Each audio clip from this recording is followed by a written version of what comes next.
సంఖ్యాకాండము 23వ అధ్యాయము 24వ వచనంలో ఇలా రాయబడింది.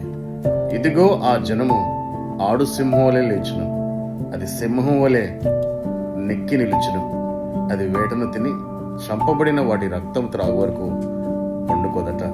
దీని అర్థం ఏంటో తెలుసా? క్రైస్తవుడు అంటే డమ్మి ఫెలో కాదు, చేతకాని వాడు కాదు, ప్రార్థనాహీనుడు కాదు, బలహీనుడు కాదు, దేనికి పనికిరానివాడు కాదు. క్రైస్తవుడు అంటే బలవంతుడు, సమస్యలను ప్రభువైన యేసుక్రీస్తు నామములో జయించే వ్యక్తి. దేవుని అభిషేకం ద్వారా, యేసు నామము ద్వారా ప్రతి సమస్యని కూడా జయించి ఒక సాక్షిగా నిలబడి దేవునికి మహిమ తీసుకొచ్చే వ్యక్తే క్రైస్తవుడని బైబిల్ చెప్తుంది. ఇక్కడ అంటుంది అది నెక్కి నిలుచునట.